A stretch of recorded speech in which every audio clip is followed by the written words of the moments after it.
Am I recording? I'm not. No, JP is recording. And so anyway, it's going to be a little bit more lecture-y, but I don't want you to feel like you can't ask questions along the way. It's sort of more a chance for people to just kind of eavesdrop on the class. How many of you came to the, oh, yeah.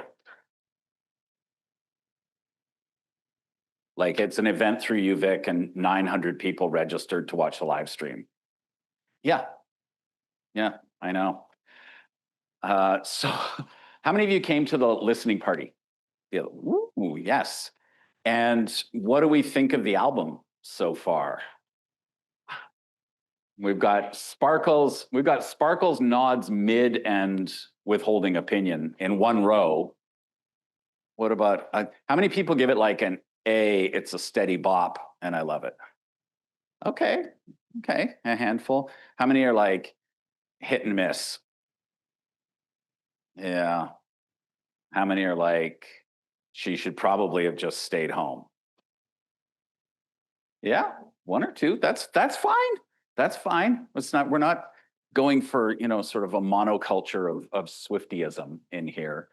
Yeah, the internet is equally split, as it is every time a Taylor Swift album comes out. So, it needs to be said that everybody's opinions are, sort of really hot and high when the albums drop. Happens every single time.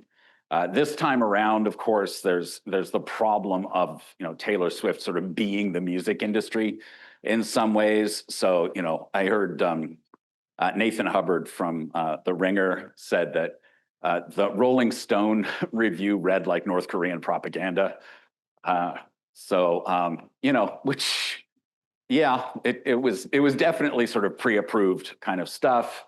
At the same time, Pitchfork came out and basically gave it the lowest mark they've given a Taylor Swift album ever. I think time will tell, probably, as with all works like this. So, in my foolhardy hubris, I decided, all right, well, let's do the new album 4 days after it drops, because everybody else needs time to think about it and absorb it, but not us, right? So I'm going to rehash one or two things that we've established in the course as kind of like parameters for the kind of discussion we have. And then I'm just going to jump right in, and hopefully we can get something coherent out of this. We'll see how things go. The first order of business, of course, is to get the thing working, which it's not. It's doing it on the other thing. All right, I'll do that over here.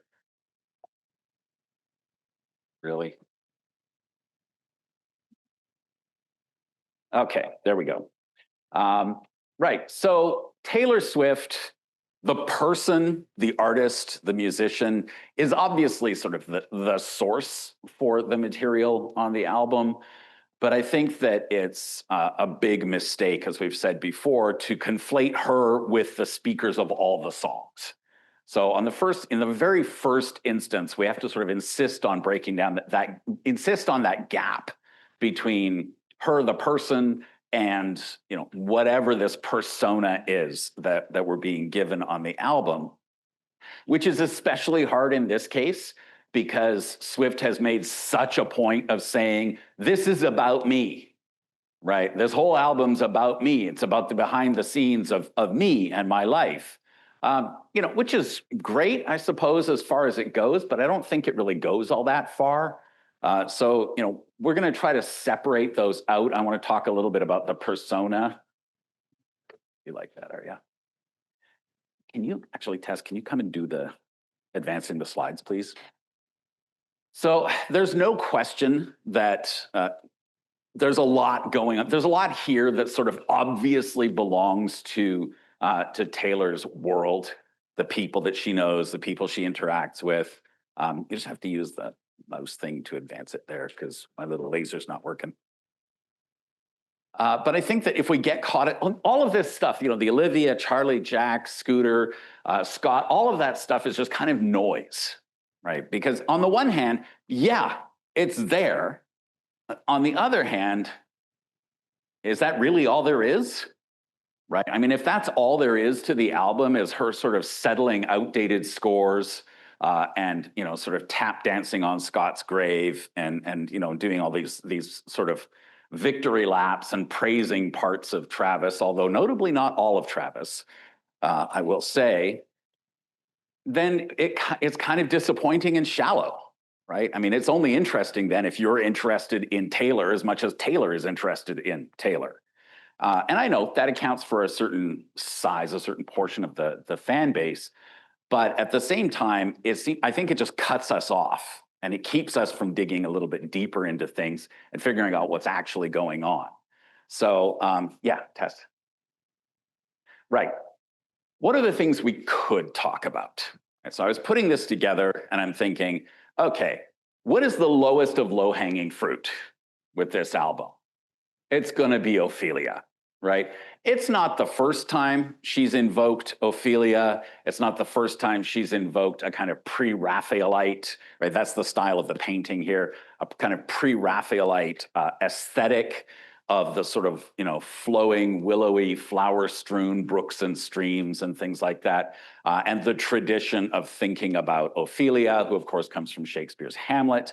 And maybe we'll talk about that more next class, but I don't want to get into it too much because all you have to do is not even go, just know about the internet and you will find hot takes on this, right? Time magazine, People magazine, Teen Vogue have done pieces on this already. So this is not something, I thought, well, anybody who's curious, anybody who wants to know already knows, right? Or could find out very easily.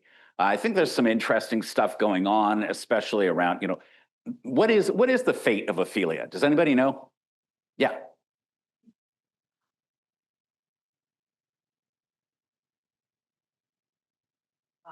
And fronts all people's support by giving them flowers because they're thing and eventually found herself. Okay, yeah, so Ophelia is tormented. She's especially caught betwixt and between the advice she gets from her brother Laertes, her possible sort of on-again, off-again attraction for Hamlet, his sort of inscrutable responses to that, and sort of gets driven into madness as a result, confronts everybody at the court and goes around sort of having obviously lost it, hands out flowers to everybody, right? Lovely bouquets, I'm sure. And then sort of heads off stage to kill herself, right? The model used, this is a painting of Ophelia from the middle of the 19th century. The model for this was a woman named Elizabeth Siddal, who herself was a kind of muse for artists like Millet and Dante Gabriel Rossetti, who had a laudanum, say an opium addiction, and killed herself as well. So, I think this whole, the fate of Ophelia, there's something really interesting parked in that first track having to do with suicide and mental health and mental illness and the kind of multiple imperatives that are placed on young women in particular, especially as they try to find their way or navigate their way through both entering into a romantic life, but also trying to figure out where they belong socially. But we're not going to talk about her. Next one, please. Oh, yeah, gender roles, gender scripts. So I have had a difficult time with the gender roles on the album, in part because I find Wood so tacky. And then I thought, okay, but wait a second, right? She's just doing what male songwriters have been doing for tens of years, right? For decades. Male songwriters have been celebrating women by reducing them to specific body parts and then sort of fetishizing those or creating a system where that's where their value lies. So I thought, well, maybe part of the problem here is that it's her doing this and that she is who she is, which is to say a 36-year-old young woman. Kind of flipping a gender script in music and music convention. I don't think it makes the song less tacky. I don't think Baby Got Back is untacky, right? There's a lot of there's a kind of vulgarity there But I worry that some of the reaction against the vulgarity actually comes from a place of saying that's not okay for a woman to do. It's not okay for a female artist to do. There's that, and then there's also the way she flips the script in Father Figure, right? And Father Figure gives us that female voice, right? The voice of a woman speaking, but very much adopting this kind of mafioso, the leader of the family, right? I protect the family, and adopting this pose of manipulation, veiled threat, aggression, and things that we typically associate maybe with a certain kind of paternal figure.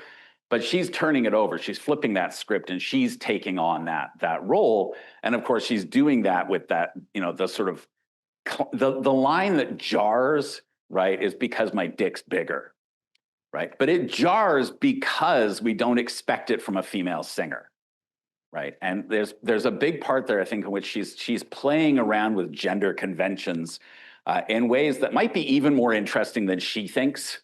I don't know. I don't know exactly what she thinks, but I suspect there's more going on there than it was maybe initially intended. Yeah, the next one. Family dynamics. This album is obsessed with family, right?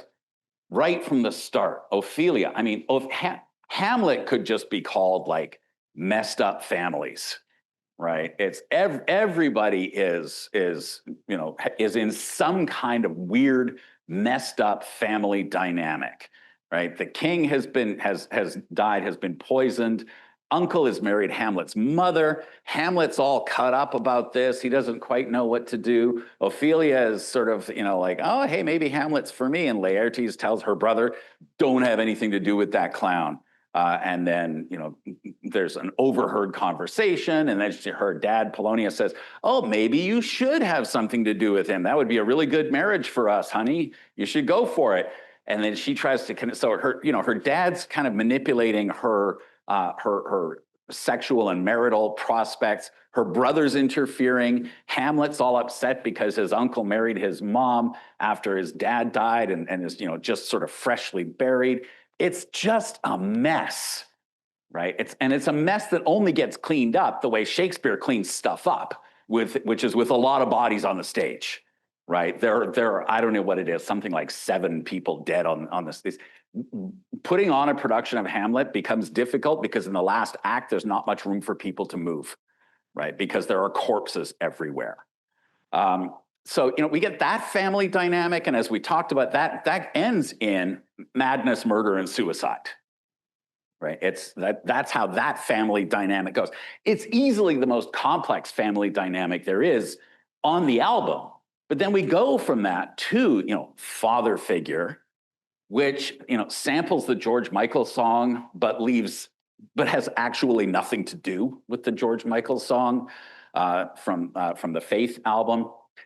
But, deals with, again, this reconfiguration of family as a kind of menacing, oppressively protective structure that is metaphorical as much as it is biological. We go from that to eldest daughter, right? Again, thinking about where she's supposedly thinking through something like birth order as a way of understanding politics, as a way of understanding social pressures and things like that. And we're getting progressively simpler as we go. We go from Ophelia with this completely messed up, complex situation through Father Figure, which is complicated and veiled and relies a whole bunch on innuendo. We get eldest daughter, where it touches on family, touches on it relatively straightforwardly, and gives us a little backstory there in the sort of falling off the trampoline and breaking her arm. And then we get Wish List, which actually just gives us the simplest of all, this fantasy of straightforward, heteronormative, boring, suburban family life. And that's where the album ends up in terms of its thinking about family. And I don't really know what to do with that. So I'm putting that out there. I will want to hear from you what you think, because It strikes me as a strange progression to go from the most complex to the simplest on an album like this, and to introduce those family dynamics that sort of increasingly get pared down. And then we get the return of this really sort of simple fantasy, right? This simple idyllic fantasy of just being left alone to have the suburban lifestyle. All right. Okay, so here's what I think is going on. Right? I think that the album actually charts the figure of the showgirl, and it follows parallel tracks. So it follows tracks that link love, her love life, her romantic prospects, links those together with her career and her career prospects, so that we get into this kind of reciprocal situation where everything that gets said about love also applies to the career of the showgirl, and everything that gets said about the career of the showgirl also applies to her romantic life. So she's doing something interesting, I think, where she uses the professional life as a way of thinking about the romantic life, and she uses the romantic life as a way of thinking about the professional life. Right, so we've got this kind of nice back and forth parallel taking place. And through the album, what we get is a trajectory, right? So we have to figure out, if we're going to figure out how to approach the album, if we're not going to do the things we just spent a few minutes doing, talking about gender roles, talking about Ophelia, talking about family and things like that. If we're not going to do that, how do we find our way in? Right? How do we find our way into thinking about the album as something more than just a collection of songs, some of which we like, some of which we don't like, and I will sort of leave all of that up to you to sift which ones you do and don't like. Typically, with works of art that we value, particularly narrative works of art, they teach us how to read them. Right? They tell us where to start. They tell us how to get involved in them. And this album in particular has a kind of interesting thing going on, because it's the life of a showgirl. All of the visual stuff, all of the aesthetics of the launch, right? All of the picture, the slide carousels that she's put out, and the vinyls and everything is overloaded with conventional imagery of showgirls. Glitz, glamour, rhinestones, feathers, boas, all this kind of stuff, right? And at the same time, there's really none of that on the album, right? We don't get shimmer. We don't get shine. We don't even get those sort of key words that Swift uses in lots and lots of places to describe a kind of bubbly, poppy, happy aesthetic. So what's going on, right? So we have to look into, we have to take our lead from the album, and we have to sort of ask ourselves, all right, the album's called The Life of a Showgirl. The last track is The Life of a Showgirl. So what do we know about showgirls, right? Because if what you know about showgirls comes from this album, you don't know anything about showgirls, right? And I mean, Kitty says that towards the end, right? Kitty actually just straight up comes out and says, you're never going to know. You're never going to know about the life of the showgirl. The album is bookended by Ophelia and Kitty, right? We have these two female figures. And we have Ophelia at the beginning, who, in a typical Swiftian move, right? She takes Ophelia, who is headed for a tragic end, and rescues her. Right? The same way she does with Juliet and Love Story, right? She takes her, she rescues her, she turns tragedy into comedy. She takes us away from death and towards marriage, or at least towards some kind of romantic coupling. At the same time, then you have Kitty at the end, who is this glittering, successful figure who has somehow managed to make it and has arrived at a position of both romantic and professional satisfaction.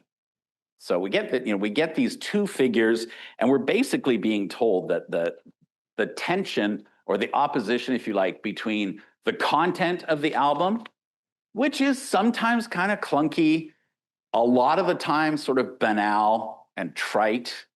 And it stands in opposition to, as I say, that visual, right? That visual aesthetic of glamour and so on. So we need to know more about showgirls, right? Because surprisingly, did I do that? Surprisingly, showgirls are not, they're a pervasive trope, but actually not very often featured in sort of large mass cultural productions. So we get our first slide. Oh, yeah, sorry. Oh, yeah, I wanted to talk. We got to talk about the cover, okay? We won't do it today because I'm going to get all excited and get off track. But two things. On the one hand, obviously, this is playing on Ophelia in the painting by Millet and her sort of, being dead or dying, drowning in the creek. But I cannot get past the fact that this is also full of refraction, right? We get a whole bunch of different kinds of different glimpses of body parts and different pieces of the image, sort of fractured and broken up. And for the life of me, the first time I saw the album and every time I see the cover now, I still think it looks like she's in plastic packaging. Right. So I think that the water thing and the plastic packaging are also important, but I would love to talk about that more, but I swear we're going to stay on time today, probably. All right. Okay, so mid-19th century music halls take off. So music halls, big performances where you get people coming on, doing scenes from plays, singing, dancing, telling jokes, right? It's the rise of vaudeville. Vaudeville doesn't really take off until the 20th century or late 19th century, but these are some of the first performers. Showgirls from the mid-19th century who are doing these, provocative dances in groups, big ensembles, right? So there's a definite level of anonymity to being a showgirl. On the one hand, you are part of that glamorous front up in front of the audience. On the other hand, you're just one of the chorus, right? You're a chorus girl, a showgirl. You just sort of fit in, you're interchangeable. Yeah, next one. So that starts out, that's say like 1850s, 60s, 70s. By the time, it's a pre-mass media in a lot of ways. Right? We don't even have radio yet at this time. So around 1907, 1908, 1909, we get some of the sort of big origin showgirl shows. So this is the Folies Bergère, which brought showgirls to Paris. Right, I brought showgirls and big, spectacular dance numbers with lots and lots of performers. And I believe, I'm going to get the date wrong, it was around 1917 or something. They have the first topless dancers, right? So the showgirls are in a lot of ways, I mean, they're hypersexualized to begin with. That gets increasingly risque as showgirls, as a kind of spectacle goes on, and as people are trying to come up with more and more spectacular and outrageous versions of the performances. At the same time, this is something that doesn't get picked up on quite as much. There was always a kind of seedy underbelly to the showgirl and the stage performer from the mid-19th century on that's associated with prostitution. It's associated with sex trafficking. It ties in to the Ophelia stuff, believe it or not. One of the last things Hamlet says to Ophelia is, "Get thee to a nunnery," right? Which on the one hand means you should go and take up orders and become a nun and go join a convent, but it is also a slang term at the time for a brothel. So when he says, "Get thee to a nunnery," it all depends on delivery. We don't know exactly what he means, right? So there is this underbelly of seediness, of sexual suggestion beyond the kind of glamorized appearance on the stage. There's also the suggestion that there's a kind of backstage quid pro quo sexual exchange taking place. Even think about Kitty, right? They gave her the keys to the city, and then she didn't do it legitly. Just a terrible word, right? But there's still that suggestion, right? She slept her way into the position of success rather than actually achieving success. So this is Folies Bergère, early 20th century. By about through the 20s, through the 30s, showgirls start to show up in a lot of movies, Busby Berkeley movies from the 1930s in particular. By the 1950s, around 1941, showgirls make their first appearance in Vegas, right? And this is where it really sort of catches fire. You've got Paris, and then New York, and then Las Vegas. In the 40s and the 50s and 60s and into the 70s, showgirls and these sort of big chorus line features in Las Vegas become the iconic representations. So yeah, this is a Vegas showgirl from the 1950s, and this is all part of that. You know, Las Vegas as a city is associated with sin, right? It's Sin City to begin with.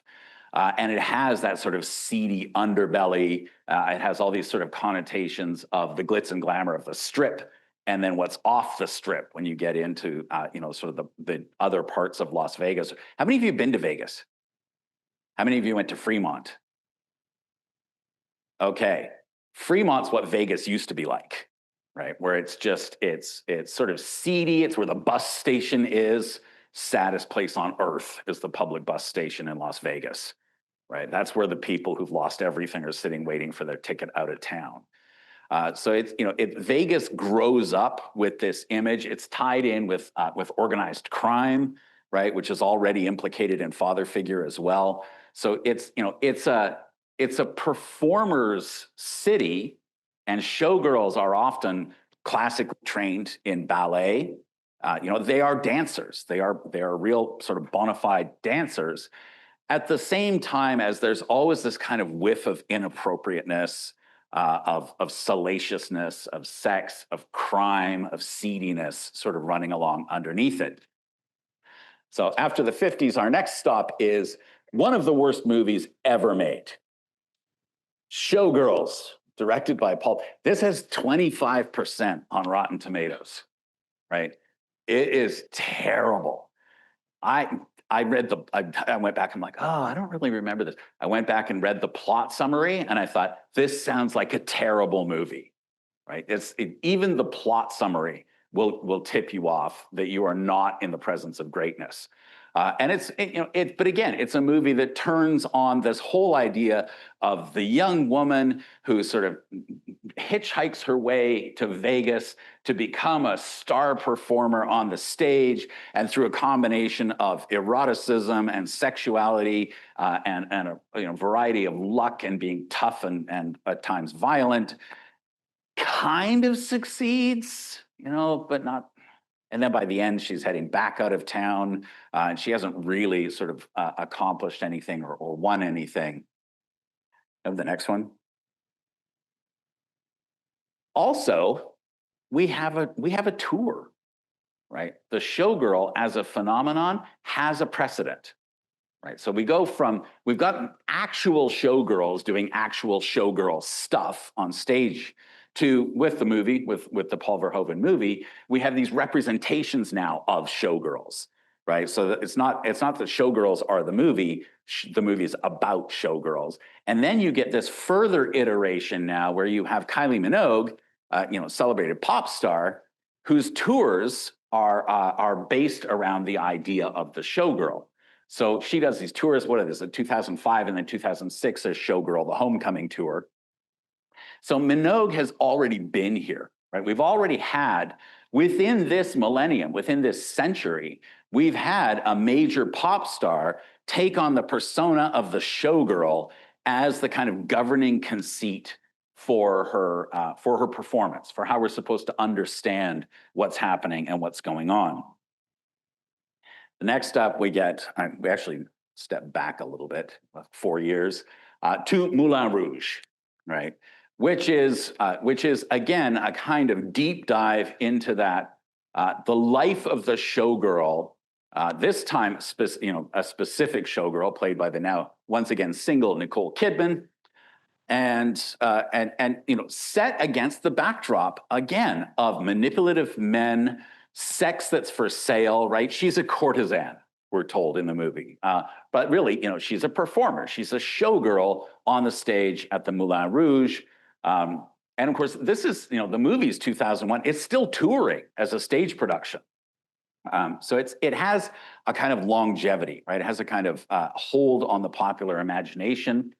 And at the same time, what gives it the hold is exactly that blending, that fusion of glitter, glamour, excitement, spectacle, and the knowledge that there's a seedy backstage, right? That it's not all pretty and fun and glorious backstage.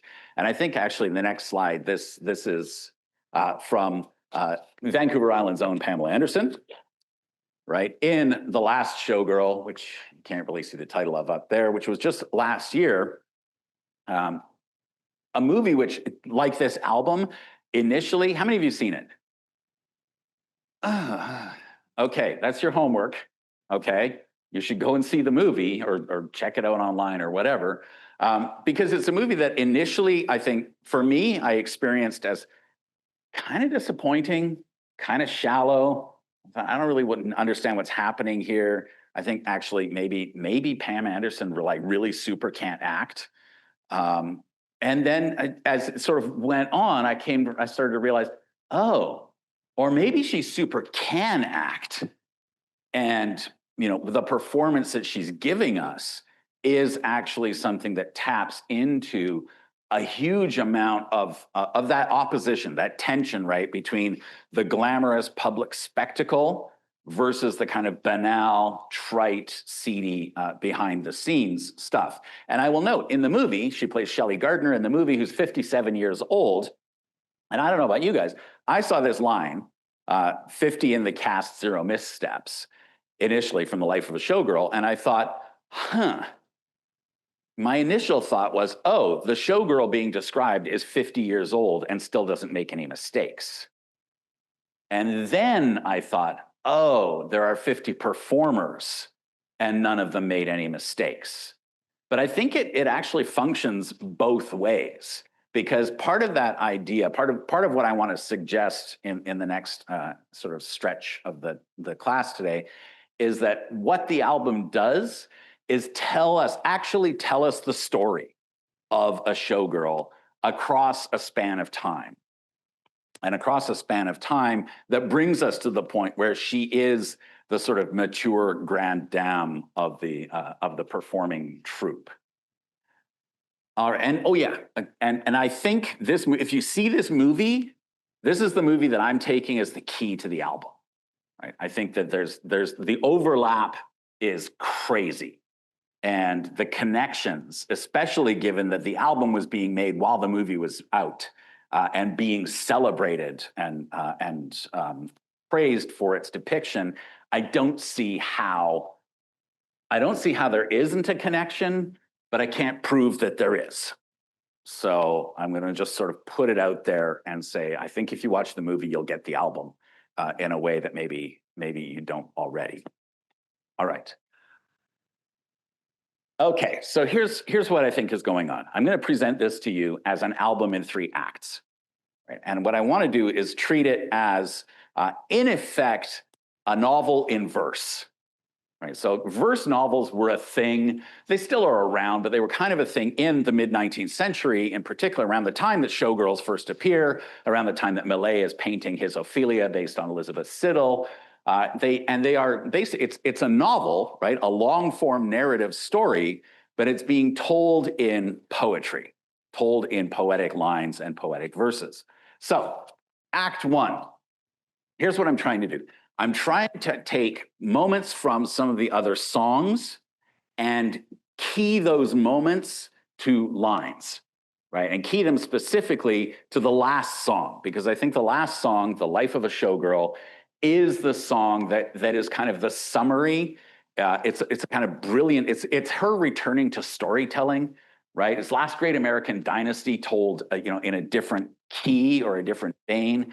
And at the same time, it's the song that gives us, this figure of Kitty, who, as I suggest, I think might be sort of Ophelia's alternative future, right? Ophelia's alternative self, as someone who makes it, right? Someone who actually achieves romantic success and career professional success.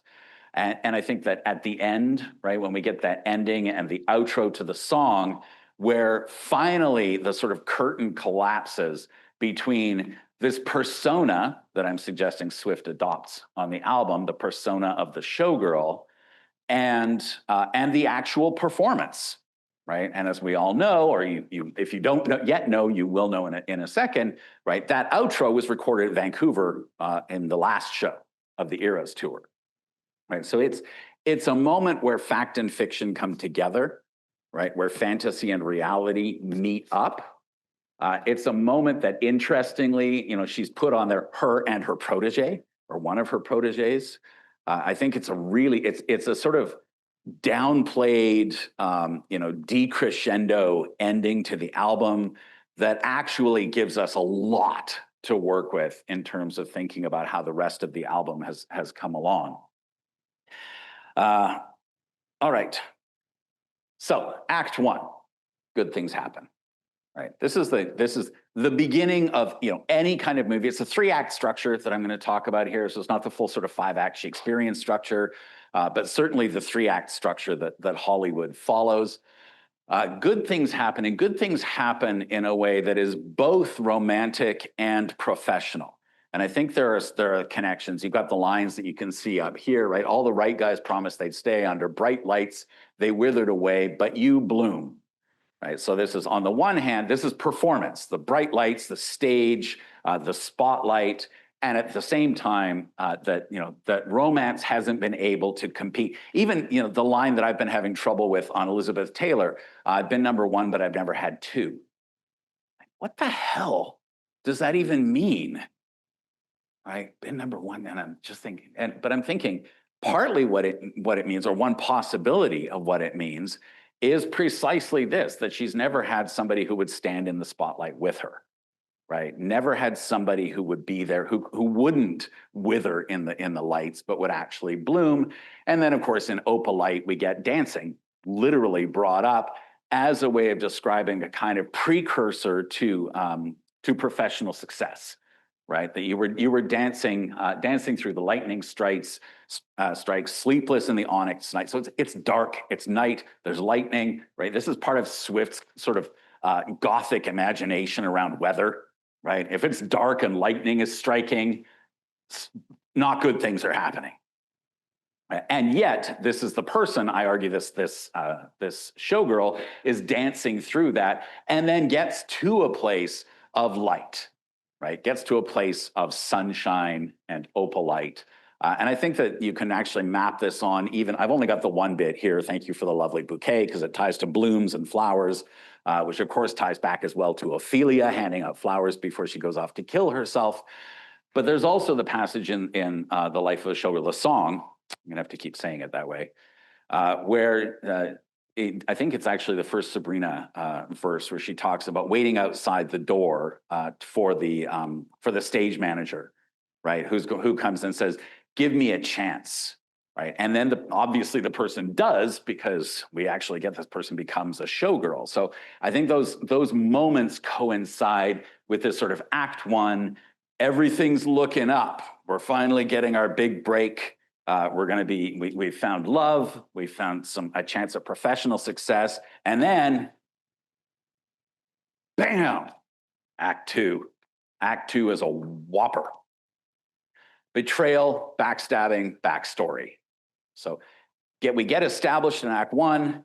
Every act, the pivot between one act and the next always has to be some kind of reversal, right? So if you go and see basically any Hollywood movie, you can practically tell by how far you are into the movie when the plot's going to twist, because every act has to have some kind of reversal to it, some kind of challenge or something that goes wrong. So here we get betrayal and backstabbing, and it's bound up or articulated through this language of ice and coldness. When I found you, you were young, wayward, lost in the cold from father figure, right? Which we know the whole song is about betrayal. But then we also get every single hot take is cold as ice on eldest daughter, and this temperature of coldness and of ice is the temperature of betrayal, whether it's looming betrayal or actual betrayal that's taken place. And then the consequence, which we get in the life of a showgirl, do you want to take a skate on the ice inside my veins?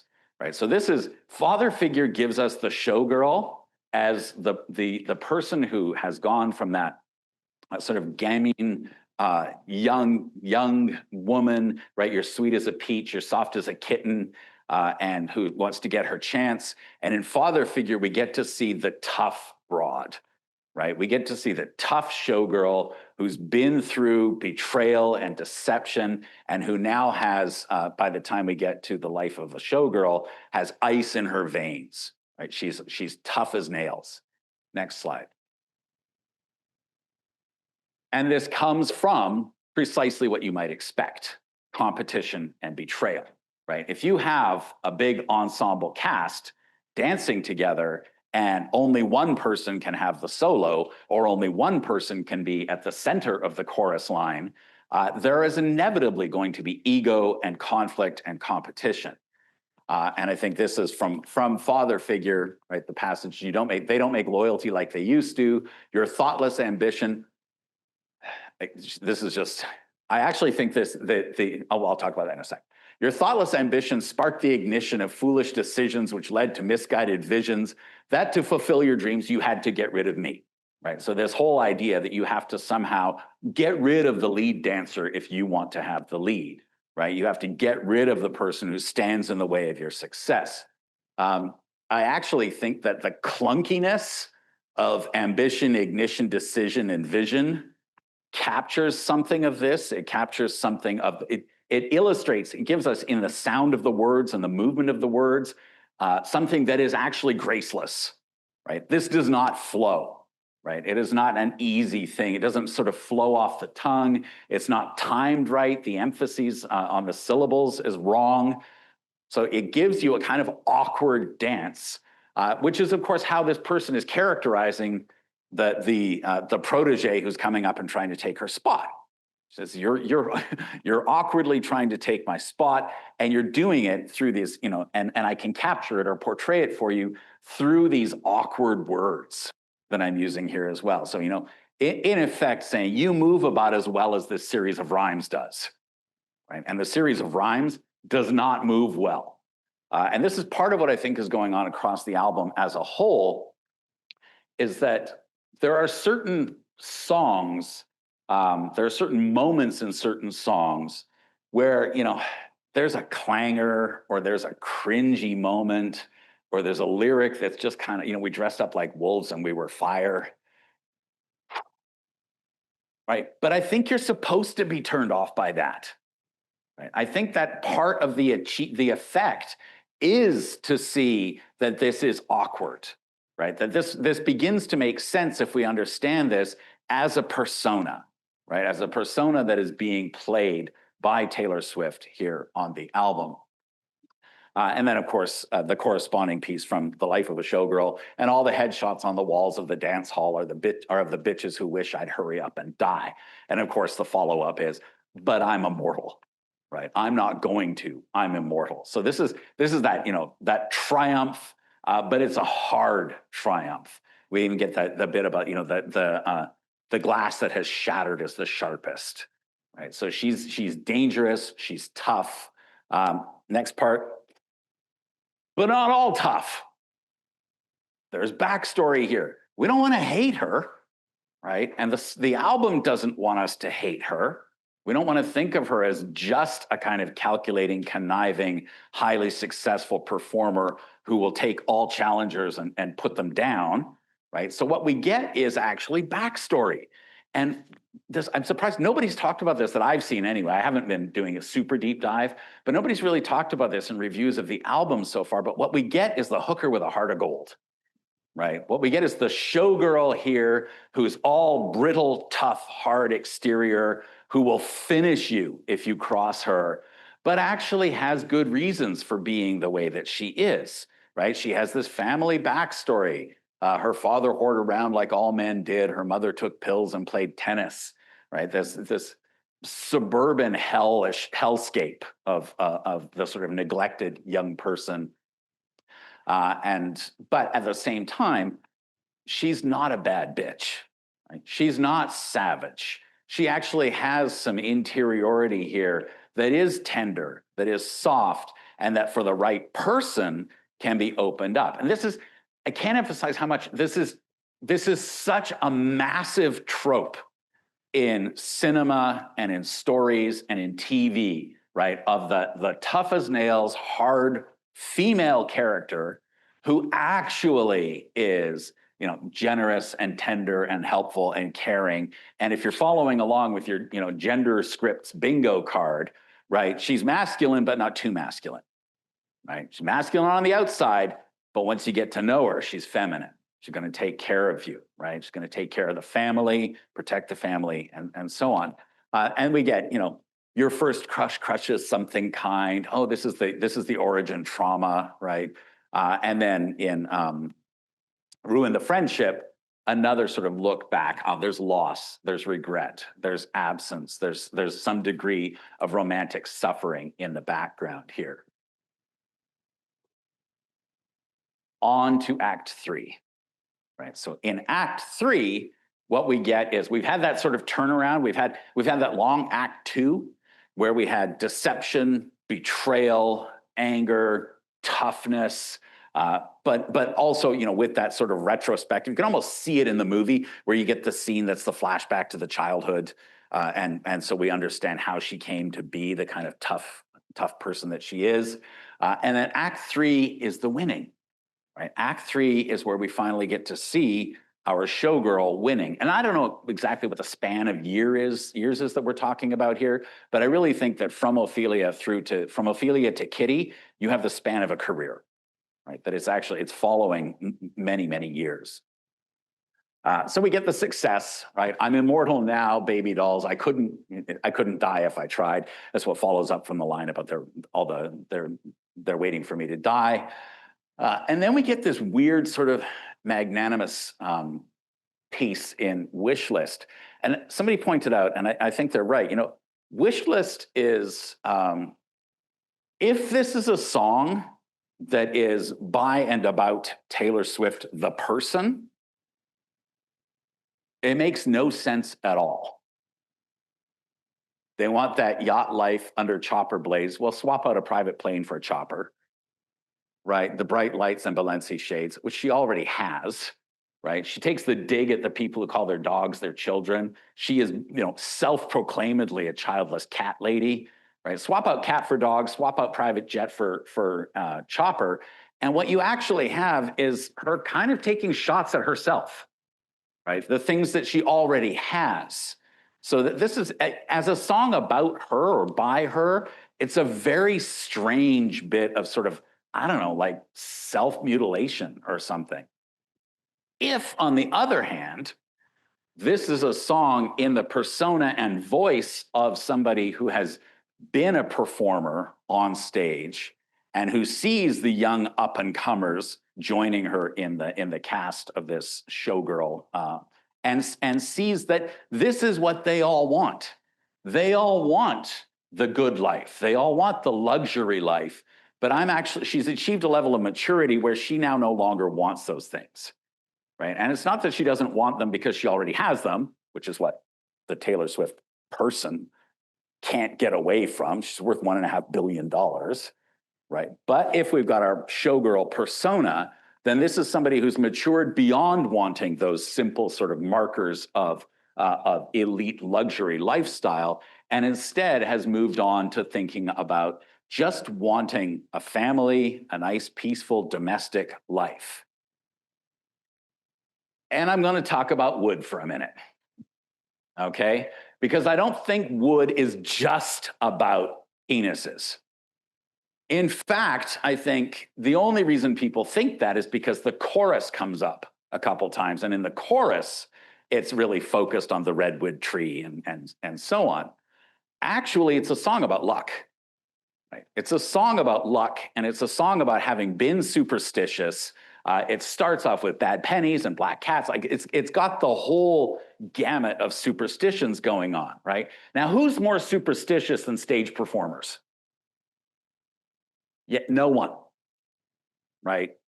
the stage, you can't say the name of Shakespeare's Scottish play before people put it on because somebody's going to get injured or like there are thousands of superstitions around stage performance, right? And I think it's actually kind of a sweet song because I think it actually points to this person realizing they don't actually need the superstitions anymore, right? They don't need the luck. Right, and I ain't got a knock on wood, which is straight out of Annie, right? I mean, it's straight out of the musical Annie. But this whole idea that we can make our own luck because now you've actually got a stable career and a stable partner, right? So that it's no longer, I don't need those superstitions anymore. I don't need to catch the bouquet. Well, here's the bouquet, right? The bouquet in wood that's going to turn up again in the life of a showgirl, and that's already implicitly there in the fate of Ophelia, and is there in the language of blooming, right? In fate of Ophelia, right? So we've got this kind of full circle, this closure that comes around where now we've got this. I've been a little superstitious. Fingers crossed until you put your hand on mine. You and me, we make our own luck. Right. So this is actually this move to maturity of realizing that you don't have to depend on chance. You don't have to depend on superstition or magic. And this is where I think it also circles all the way back to the first song on the album. Right. What's the first song on the album called? What's fate? Predetermined luck. Right. It's something you can't avoid. You can't get away from fate. Right? So when we start off with the fate of Ophelia, we're starting off with a perspective that sees things as predetermined and dependent upon chance. Right? You don't choose your fate. People talk about choosing your fate, but you can't choose your fate. If you think you chose it, then it wasn't your fate. Right? So fate actually is, as an opener on the album, sets us up to think about things in terms of predetermination, in terms of something that's been dodged, right? Because of course in the song, the fate of Ophelia, what happens is that Ophelia doesn't have the Shakespearean fate. Instead, I think she gets this fate. She actually steps out from under fate altogether. Next slide, please. And as a part of this, we get attention to perspective. So this is where I started when I was thinking about the album, and I was thinking about how do we make sense of this as a whole thing, and not just a kind of random collection of songs. How do we make sense of this as a kind of at least somewhat coherent or unified statement? And I thought Honey is actually part of the key to this, because Honey emphasizes the crucial importance of perspective. It matters who says what, right? It's exactly the same word or the same phrases or the same words, but it matters who says them, right? And I think it ties in to success, the fickleness of crowds, the fickleness of adoration, of praise. I mean, think of it. What is going on for Taylor Swift, the showgirl, who's in the middle of the biggest concert in the history of the world, right? The biggest tour, making the most money, the biggest crowds, boosting entire economies, setting off seismographs in Washington State, and she's running around trying to make the next album. Right? What is going on? And it's like, oh, what? She had too much energy? This makes no sense, right? She needed a creative outlet. Go knit, right? This is, I think, partly driven by anxiety around the fickleness of attention and the addictive dimensions of being a performer. You're a performer, you're on stage, but as we get in Elizabeth Taylor, right, you're only as good as your last hit, baby, right? And once the tour is over, then what? Is everyone going to forget me? And I think this is where, as we get towards the end of the album, we start to see this figure of the showgirl that I'm tracing in the album coming together with the figure of the performer, Taylor Swift. And I think, this is where we get, you can call me honey if you want, because you mean it, right? You mean it when you talk, and I know that it's not subject to change at any moment just because I've fallen out of favor with you. And then I love the refrain in The Life of a Showgirl, right? Hey, thank you for the lovely bouquet, which is clearly just what Kitty says to the people who meet her at the stage door and give her flowers, right? So it is, it's Kitty responding to public favor, right? Responding to praise and public favor, but doing so in a way that illustrates her awareness that it may, even if it's sincere now, it won't necessarily be sincere later. And her appreciation is rote, right? Her appreciation is just something that she knows she says to everybody. All right, let's have the next slide. We're getting towards the end here. Right, and the postscript to the album. And this is where I think it all comes together. I would do it all again, right? There's, even though we've got the ups, we've got the downs, we've got the heartbreak, we've got the deceit and betrayal, we've got the, the anger and the loss and everything else. And then in The Life of a Showgirl, we get sequins are forever, and now I know the life of a showgirl. So this is the next cycle, right? If the song The Life of a Showgirl takes us through Kitty and the young protege who wants to be like Kitty, who shows up and gets sort of ingratiated to her. And then over the course of the song, the protege actually does come to know the life of a showgirl because she becomes one just like Kitty and adopts exactly the same phrasing that Kitty has adopted, right? So we get down to this. It kind of doesn't matter who the performer is because what they perform is identical. So we're back to the chorus line, right? We're back to that anonymity and sameness of the performers so that they're actually interchangeable. But then we get this outro, right? Where we've got at the end of the song, we get this outro, which kind of breaks the fourth wall, right? It takes us out of this album and into, what was it, BC Place Stadium? Yeah, takes us into BC Place Stadium, right? Some of you were there. I hate you. Okay, not really. It's on camera. Good, terrific. Okay,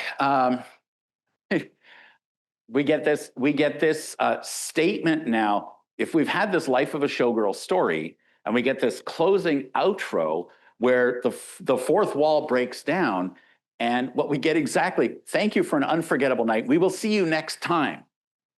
It's the last performance of the tour, right? So what next time is being referred to here? Give it up for the band, the dancers, right? Which takes us all the way back to Opalite. And of course, Sabrina, the protege, right? One of the proteges who's gonna come along.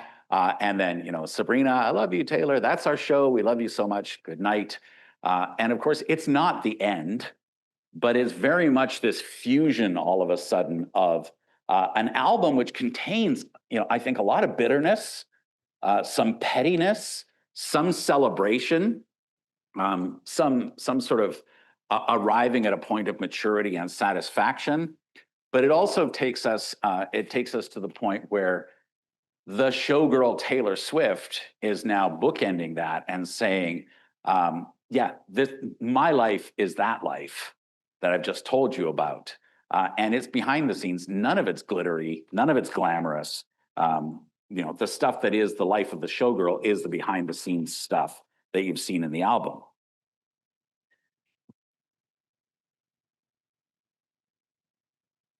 All right, that's mine. Oh, is there another slide? Maybe there's another slide.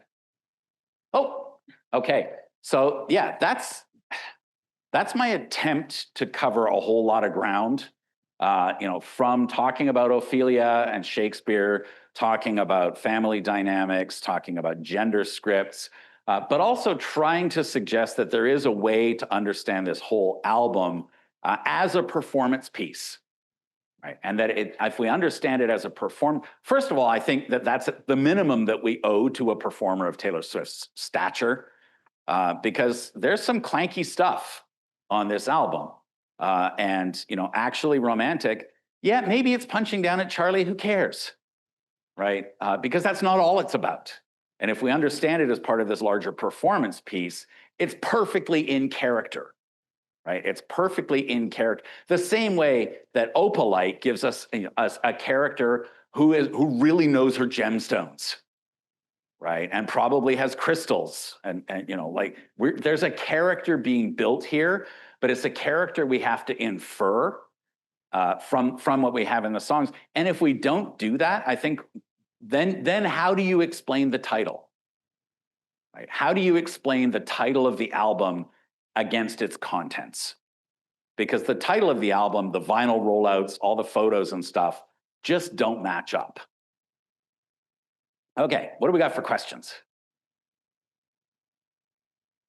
Nothing. Everyone's just like, now I don't like it. Oh, what? Oh, yeah. Sorry. Thank you.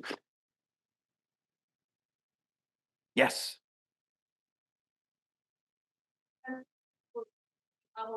That tackiness or clunkiness, and I think for me that she's used a lot more very, very current references, and she's used a lot more new words, and I have this reaction to myself as well, but I'm questioning it and says, why do we value the current references less than, like, she references this old painting, and we're all like, genius.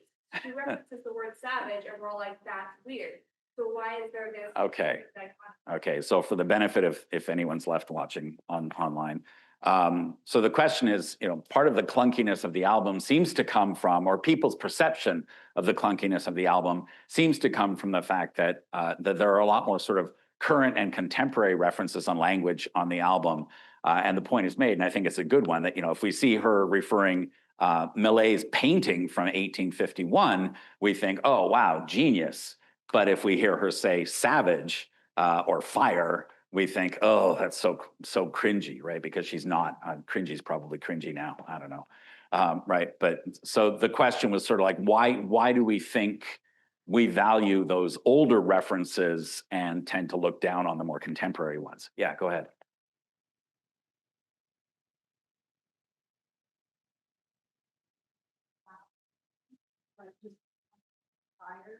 Okay.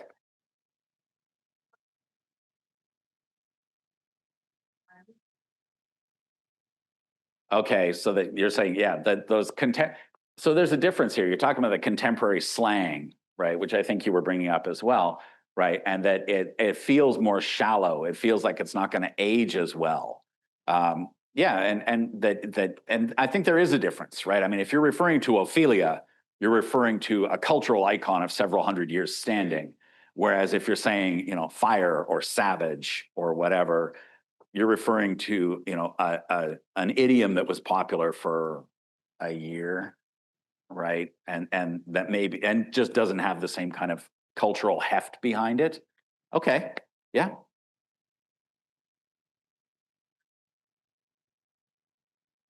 okay, yeah, And then re-rappulate things of that magnitude certainly be considered high art. And then I think we're coming off of the back of the Global Codes Department. Mm. She's so many high literature, high art references that we right. enjoy on that album. Like a lot of people went to this. Yeah, I feel it's going to be a bit more poppy, a little bit more literature and whatever, but I still think a lot of people into that. Okay, yeah, okay, Yes. And he, Helium, I think. right. Okay. So yeah, you're saying she's bringing in the whole high art, pop art, you know, or art and not art opposition as well.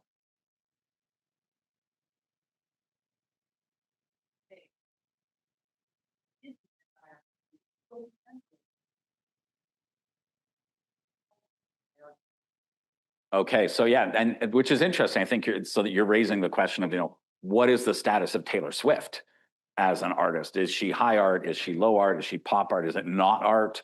You know, will time eventually confer upon her the status so that her use of the word fire will somehow, you know, make its way into a footnote in you know, a published edition of her songs? Yeah, maybe. I think these are really good questions because they have so much to do with, you know, what we value aesthetically and why we value them. And I think they actually go right to the heart of, you know, what the hell are you doing teaching Taylor Swift in a university? right? And it's the same kind of question. I don't fully have it resolved by any stretch, but I think that, yeah, you're asking interesting questions about, and I think especially about why she sets up, you said on Tortured Poets, she has so many references and sort of, that's our immediate precursor here, where we might come into this album expecting more of the same. And she gives us Ophelia in the first song, and then is just kind of like, and that's all you get. Right. And so it creates a bit of a dissonance, right? It's jarring. Yeah, sir. Like all that's weird comes from the fact that people kind of see Taylor Swift as like the stereotypical millennial. Like if you go back to some of her earlier TikToks from like the Midnight Era or anything like that, like all the comments are just talking about how she is just acting like that stereotype of a millennial. And I think it's just like these are terms from like the younger generation, like our generation now, and even the one earlier than that. So I think it's like a general reaction, like not even that is Taylor, but just like if anyone of like in their 30s or older says those terms, a lot of us are gonna be like, oh, that's weird.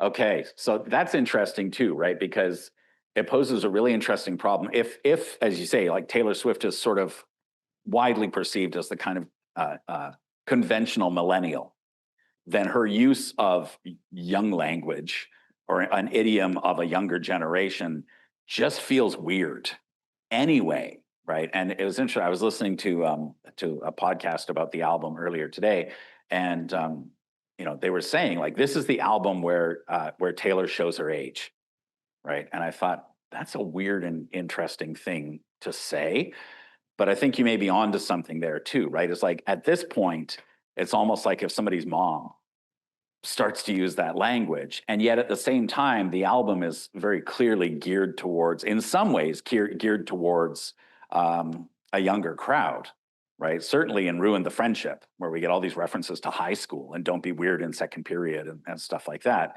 That's meant to sort of catch with, I think, a certain age group. But yeah, you're getting into this interesting question of like micro generations almost, and what are the appropriate language and references for those generations, and what happens when somebody of the wrong generation uses the language. Yeah, interesting. Yeah, May.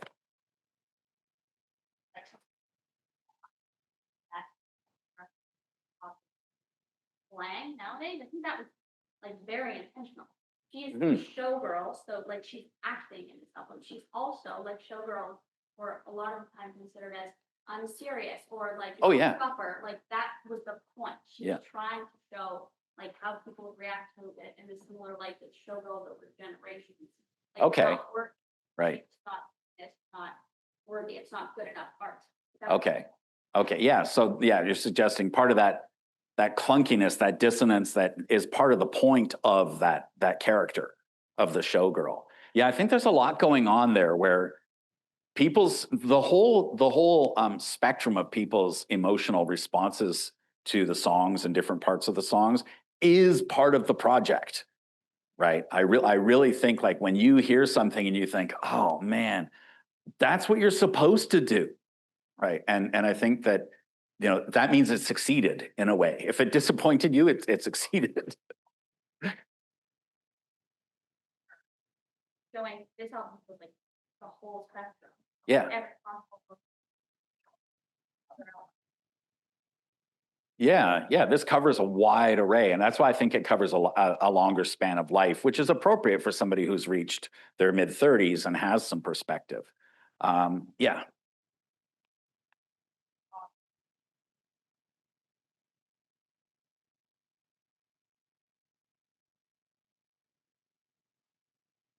Yeah.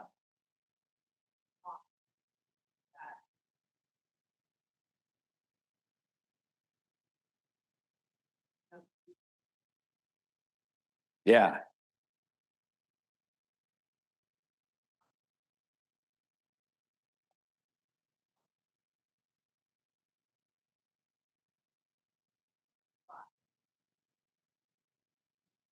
Right. Yeah. Yeah. It's an idiom that's already out of date that she's using.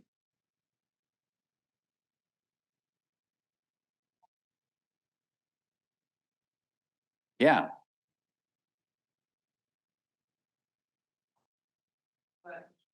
Yeah. The datedness of the language is part of the point. right? And that's as you say, as against what she's arguably like supposed to be doing, which is trying to relate to, you know, the most up to date. What are you all, Gen Z, Alpha, Gen Z? I don't know. They're coming faster and faster, it seems to me. Okay, some some real tension there around. It's like, we are Gen Z. Don't forget it. Okay, yes.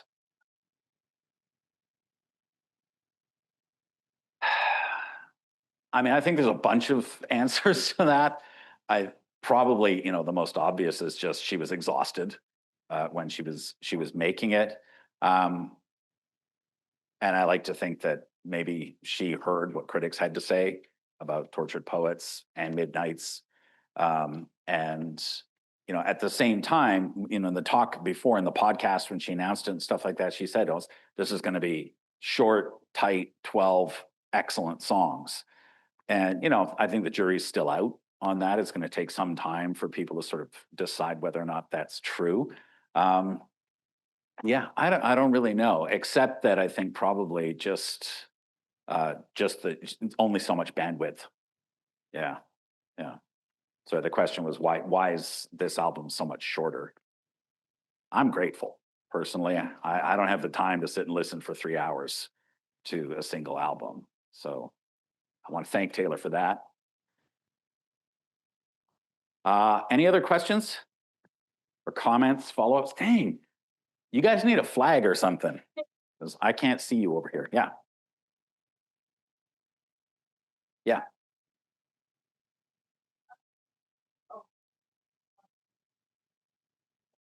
Mm,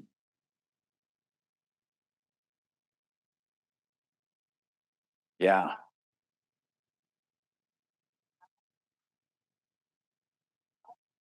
Is that how public perception of her, especially on the internet. right. So Yeah, you yeah, get the like, oh, we did really, really well and yeah, still really fast.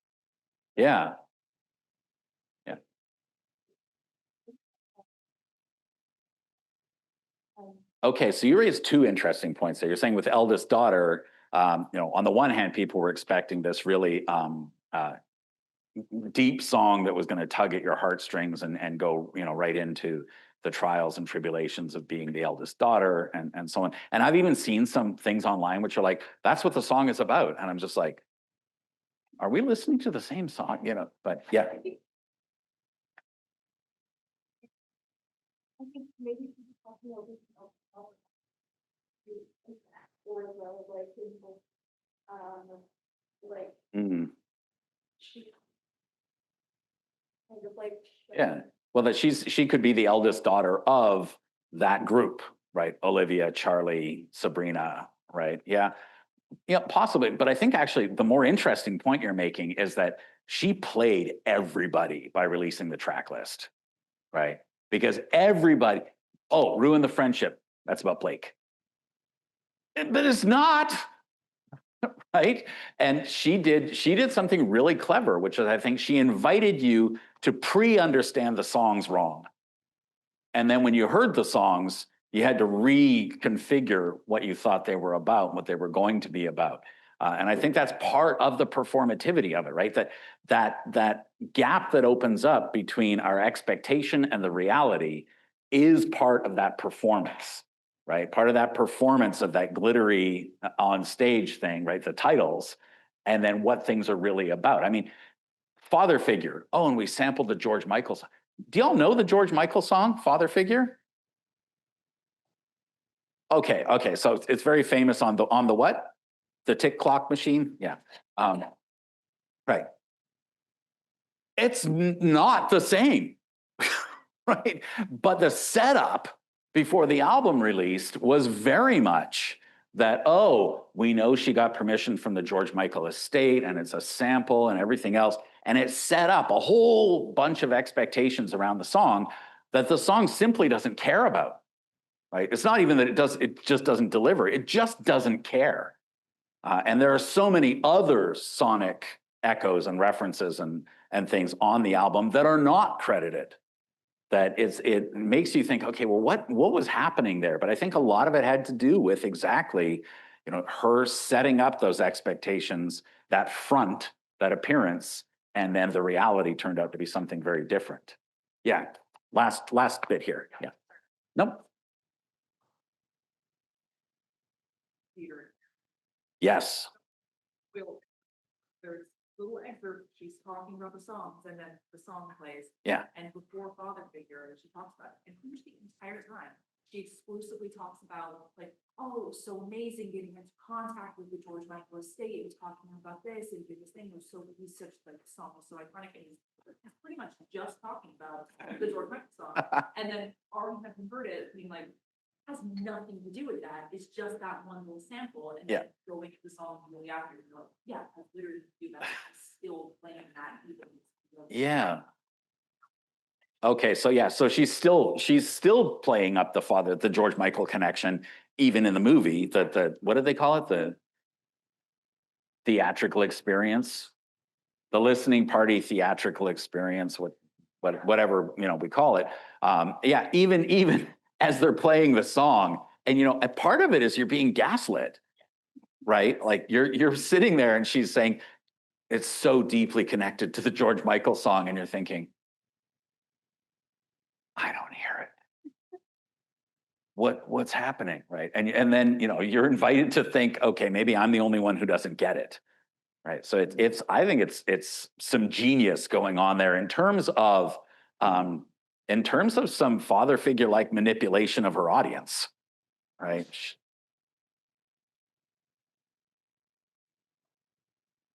Like all this thing about songs. Yeah, well, I mean, that's as you guys all know, I always think you have to be really careful anytime an artist tells you what their work is about, because I think that's, you can always just say, that's great, that's nice. I think you're wrong, or that doesn't get anywhere near at what's actually going on here.